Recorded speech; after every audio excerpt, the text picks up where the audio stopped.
Hindu-Arabic number like 43, which of course is 3 plus 4 times 10 to the 1. So in terms of powers of 10, which is actually what's going on here, it's 3 times 10 to the 0 plus 4 times 10 to the 1. So here's another way of representing that information.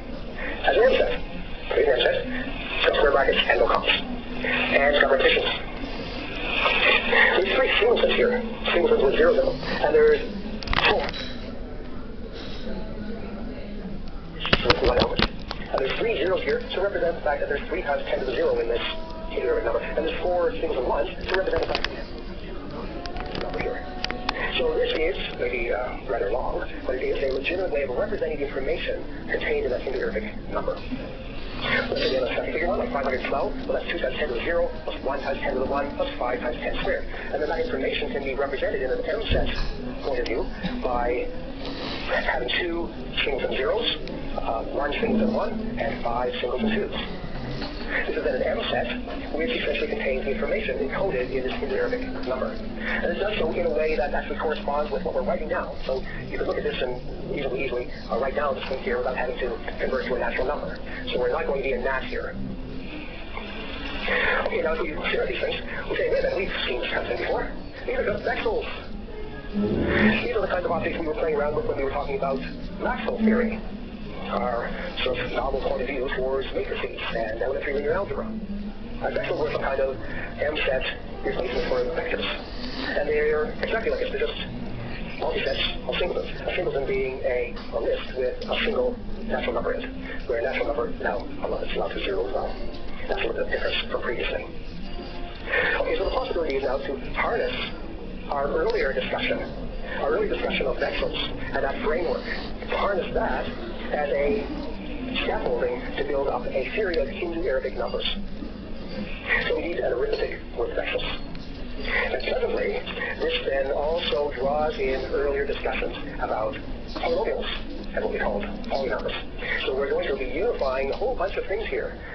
Algebra in terms of polynumbers, linear algebra in terms of these vectors, and fundamental arithmetic in terms of Hindu-Arabic numbers are all going to start being part of the same intimately connected story. We'll start on that next time. Hope you'll join me for that. I'm Norman Wahlberger. Thanks for listening.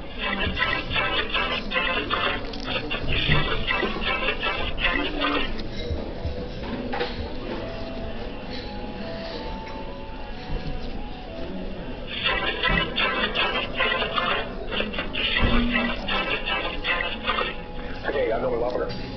Today we're going to look at the educational aspects of this new approach to arithmetic that I'm proposing, which in some sense goes back to our first few videos in this series, many years ago now, where we're thinking about a natural number as being represented by a very simple kind of representation of marks on a piece of bark or strokes on a page. And we're making that a little bit more explicit by talking about M sets of unit somethings on marks.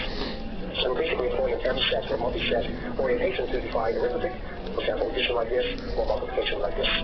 And we identify this type of net, which represents multi-sets of marks. And I claim that this kind of arithmetic is in some sense more fundamental and more basic than our usual Hindu-Arabic arithmetic that we see young people, involving the symbols 1, 2, 3, 6, and so on.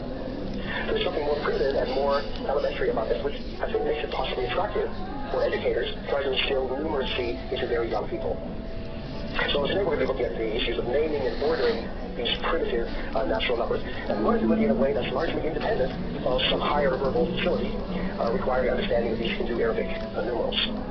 Alright, so since we're human beings, we like to talk and to express ourselves verbally as well as writing things down. So it's natural for us to look to having names for these simple kinds of primitive natural numbers we're talking about. So let's do that now, but perhaps in a somewhat surprising and maybe naive way. Alright, so our first number is 0. This is this empty multi-set. That's the brackets with a bit of empty space inside. Okay? I'm going to give the traditional name 0 to that. And then the next one is what we call 1. So we just have a single unit something inside our M set. We'll call that 1. And now what about this one? Well, the temptation, of course, is to call it 2. But that's already somewhat sophisticated, the idea of introducing a new name for every next number.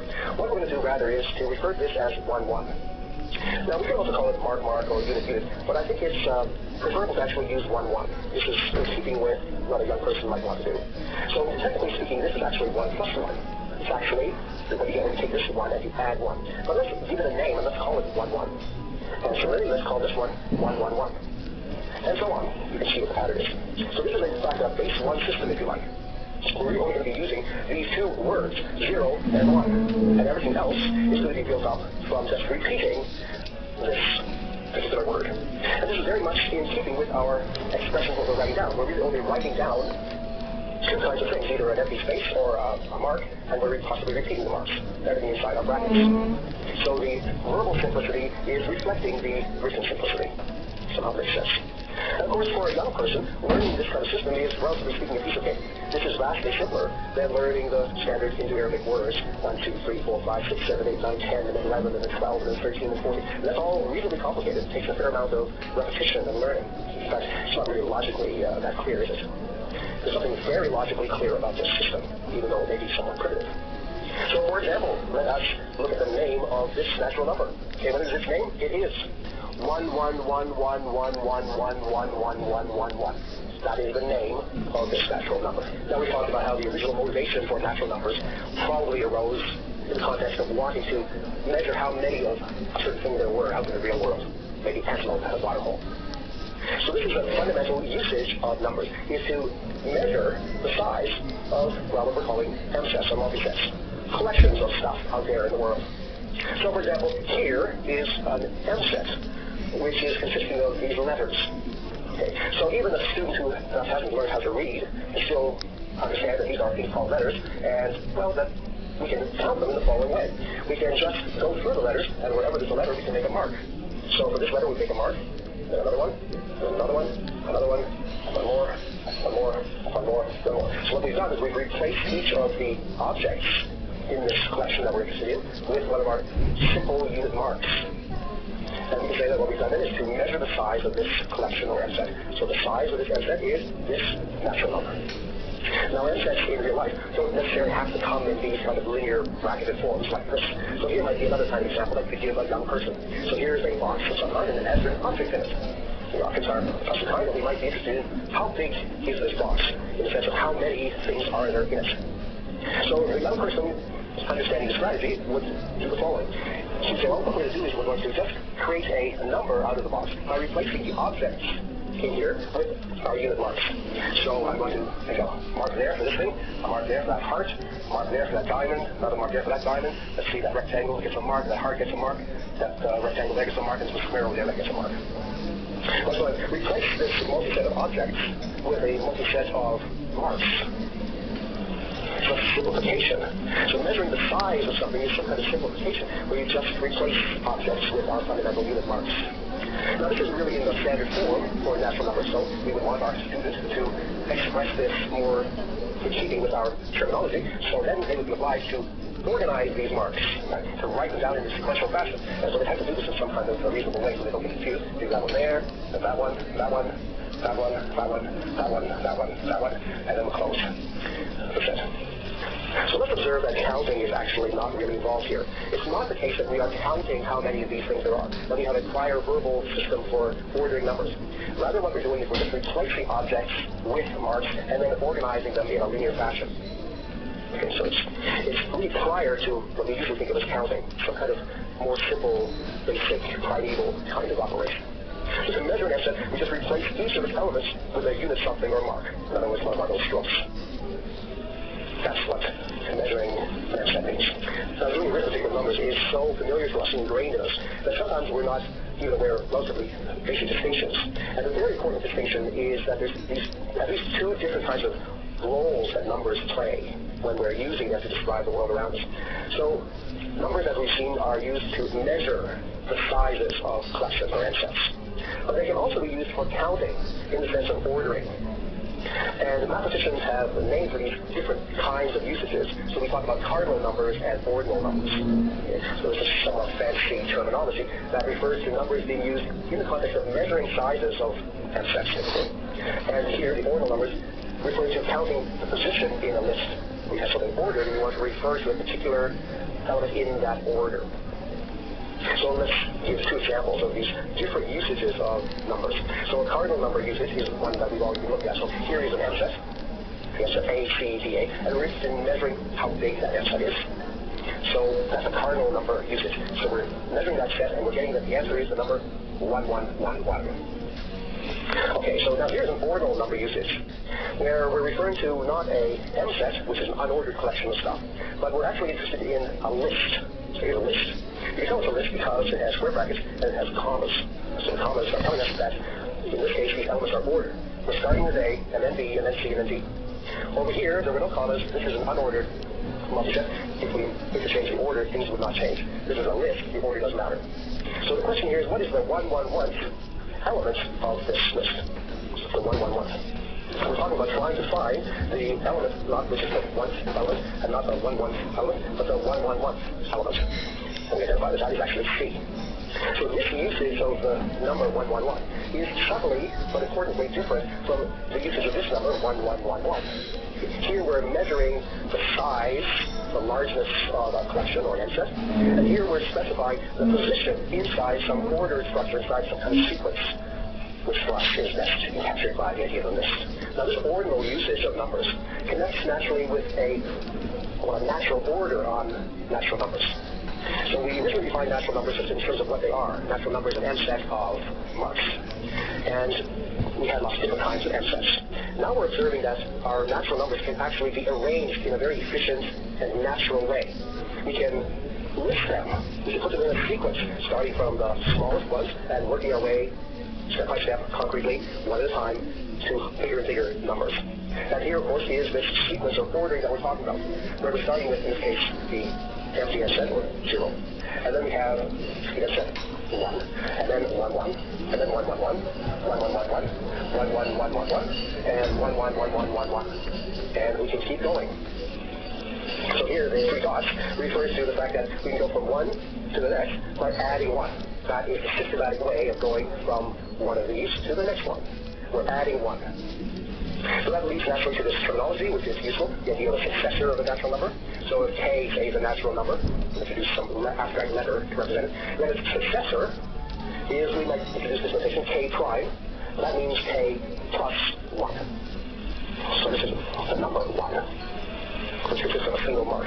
So what's inside here is not the number 1. There's a mark inside that unit something. This whole thing is the number 1.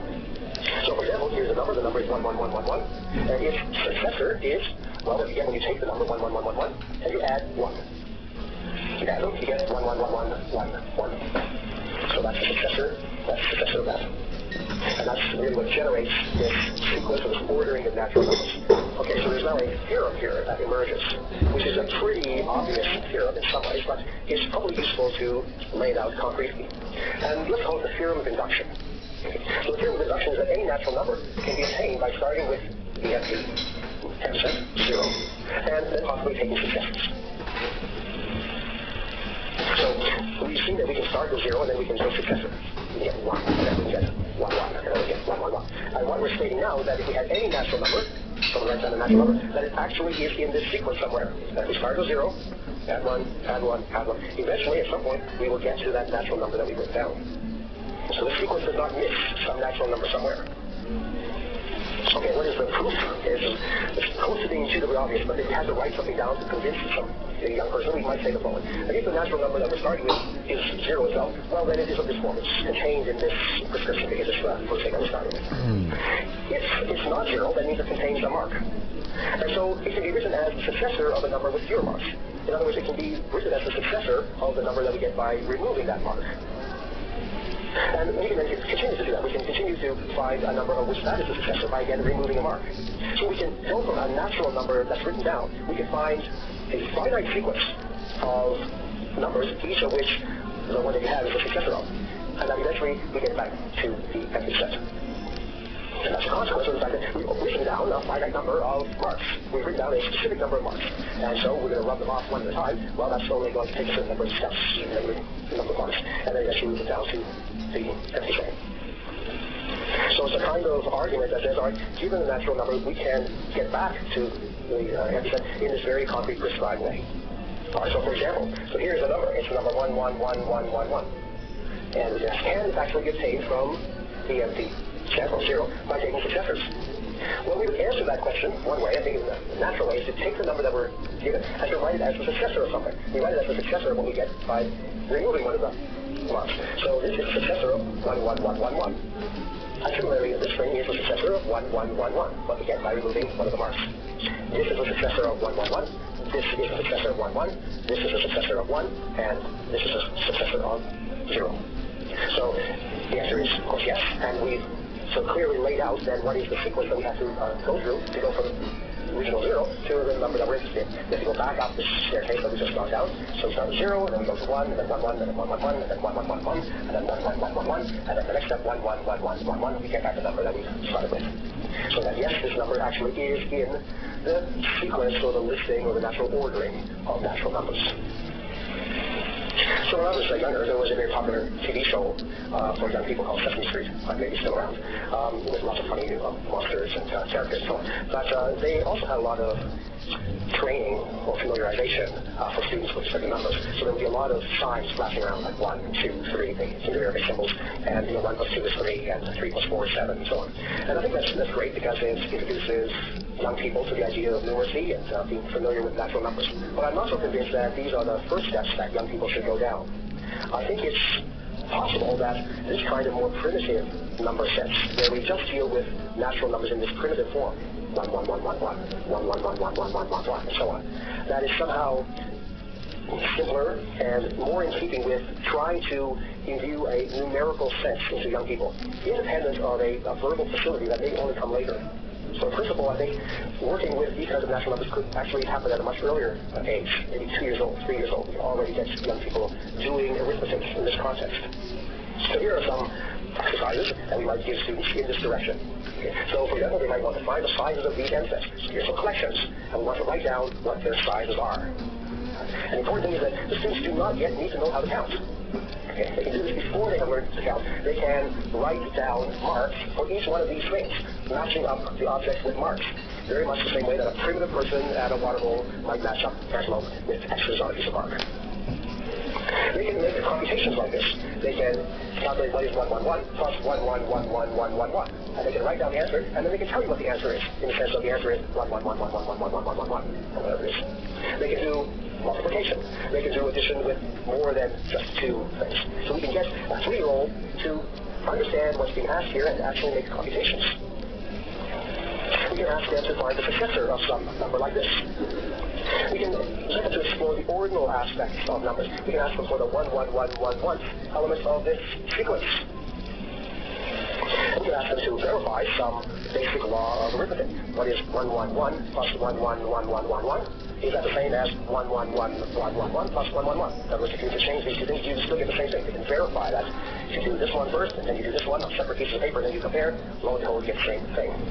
So these are just indicative kinds of examples that I think suggest that it might be interesting to try to get young people engaged in numerical kind of intuition and actual computation at a very early age, at an age that's before they normally do the kind of Hindu-Arabic arithmetic that they currently do.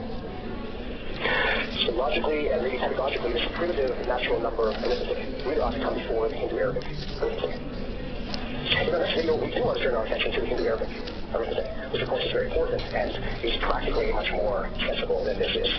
But still, it's important for us to distinguish between these two kinds of things. So we want to make some space between this primitive natural number arithmetic and the Hindu-Arabic arithmetic. That is for several reasons. One of which is that when we're talking about very, very big numbers, then the Hindu-Arabic system is actually much more powerful, but also correspondingly more problematic to deal with than the primitive one. So we have to explore not just the pros, but also the cons of moving from primitive natural numbers to Hindu-Arabic ones. It's a bit of a trade-off, actually. I hope you join me for that. I'm Noah Lauberger. Thanks for listening.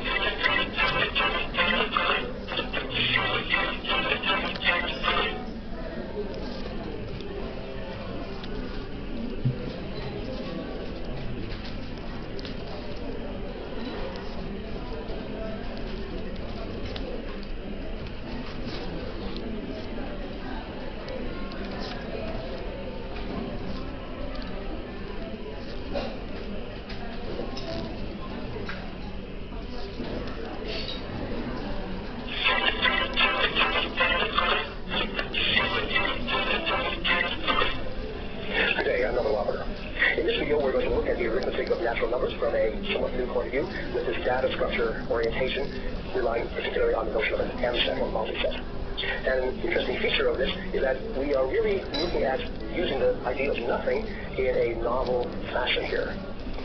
So there's an opportunity for really rethinking this fundamental